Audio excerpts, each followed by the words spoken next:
But first, as I said, the government's launched a new tourism campaign targeting Australians with the slogan, "Everyone must go."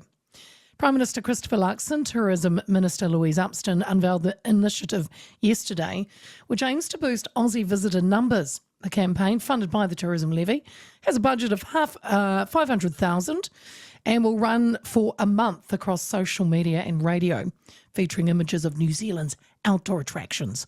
Tourism remains a crucial industry for us here, contributing 13.26 billion last year. We are slightly down though, pre-COVID era.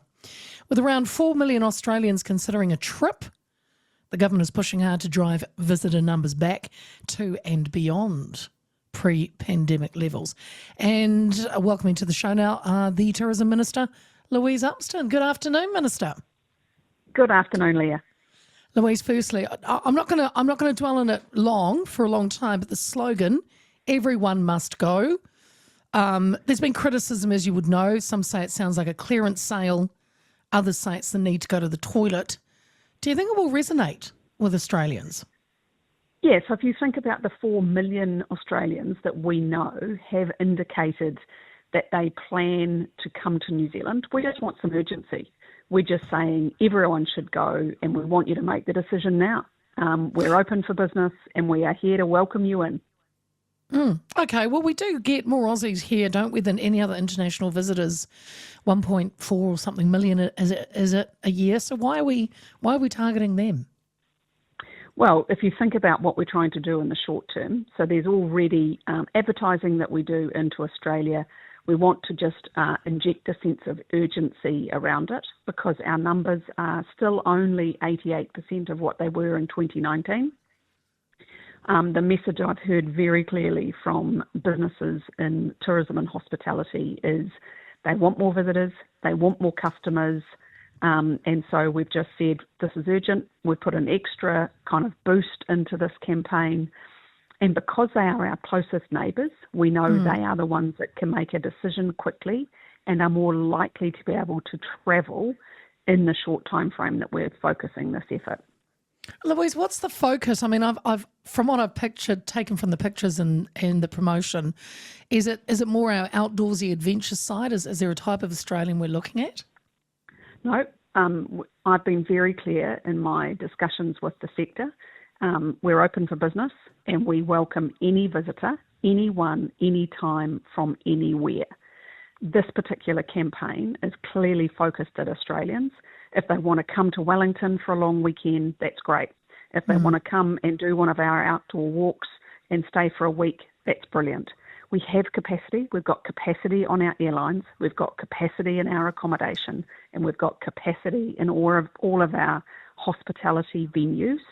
So this is just really simple. We want to be really clear with the Australians. Come on over. I'm glad you mentioned that, Louise, because that was going to be one of my questions and we've touched on this before, we may have capacity from our airlines and I know our hospo would love them and our hotels. But we've talked about, infrastructure, and Queenstown I've always used as an example because they're saying we'd love more people to come. But if the facilities aren't up to par, are we going to get a bad reputation? Well, I think that becomes a problem when we get back to the levels we had in 2019. But we're a long way off that. We're still only at 84% across the board. So that's where I say we have capacity. The sector are telling me they have capacity and they see it is urgent for us to do greater promotion and to attract more visitors to New Zealand. Yes, absolutely, in the medium term, we have to look at a couple of hotspots where there are some challenges. But look, economic growth, the ability for us to earn an income by selling what we do well to others across the world, tourism's number one. So I'm not sitting back and waiting. The international visitor levy tripled last year, $35 to $100 per visitor. Is there concern that might deter tourists, especially if you're bringing the whole family with you? That's not the feedback that we've had. And this is an example of how we reinvest the international visitor levy. And I've had very clear instructions from the industry that they agree that in the short term and in the immediate term, marketing is what we need to do to drive those visitor numbers back up. and so I'm taking the lead from them. And finally, Minister, Australia at the moment, are we looking to other big markets, China, India, America? Are there plans to target other key markets as well? Yes, so this is only the first of several announcements as part of Tourism Boost. Some of it will be looking at other marketing efforts into some of the countries you've talked about, but we've also got to look at what are the barriers. So we do know from China, for example, there is some challenges that I've received feedback on visitor processing, for example, visa processing. So while the speed has increased in recent times, we are getting feedback that it's still a bit difficult, and that's putting some visitors off. So each market, we just have to look at what are the barriers, what are the things that prevent people from saying yes and coming to visit. And so it'll be a slightly different strategy in each area. And Louise, with China, you gave China an example. They might still have some visa or visitor issues processing to come through. Are there any that also might say when they're here, they might find they feel they're not welcome here? You wouldn't get feedback like that, would you? No, not at all. And actually, the most recent survey, 93% of New Zealanders see the benefits in tourism for New Zealand.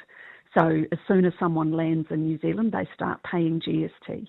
So they are contributing to the government's coffers that help fund things like hospitals, roads, education. And so 93% realising that tourism is good for New Zealand, actually I think is a really good measure. Louise, thank you for your time. I know you're busy. That is Louise Upston. She is the Tourism Minister, Tourism Boost. This was the initiative yesterday from the Minister and also the Prime Minister. A couple of things here, guys. Like, it's difficult. Let's start right at the very beginning. Everyone must go. I mean, a slogan is a slogan. Some resonate, some you don't really care about, some aren't important. Remember, this is in Australia, so they'll be reading this. This isn't out in New Zealand, but they'll be reading an Aussie will wake up and go, oh, fair suck of the sav. Everyone must go. I don't know. It's actually, who does know a lot about these is our old mate. Who's our old mate Kelly, by the way? Good afternoon. Hello, how you doing? Bodo. I'm good. Bodo Lang. Bodo's the man. Oh, Bodo, bless Maybe him. we should just quickly get Bodo on as well. Is that an order or is it a? Should we do it? Never an order with you, Kelly. It's just a kind request. Oh, okay. I don't know. Let's grab, if you don't mind. Maybe in the next break, just chuck out a text to old Bodo. Yep. I know. It's like it's probably be like, what in the next 10 minutes? Are you crazy? He likes us though, so You never give it a whirl. Never know. Just give it a whirl. I mean, everyone must go. Is it something that, in context, is it? People are saying it sounds like we're on sale. And also, we must go to the toilet like it's a long line to the loo. I think there's worse slogans to have, like "Where the bloody hell are you?" Mind you, that was memorable, wasn't it? And that went around the world. People loved that. I mean, I've read on socials today, they've said, "Oh, we could have done better. Why didn't we, tag on the back of that and say, hey, where the bloody hell are you? We're in New Zealand. We're down here." We're down here. Come and see us."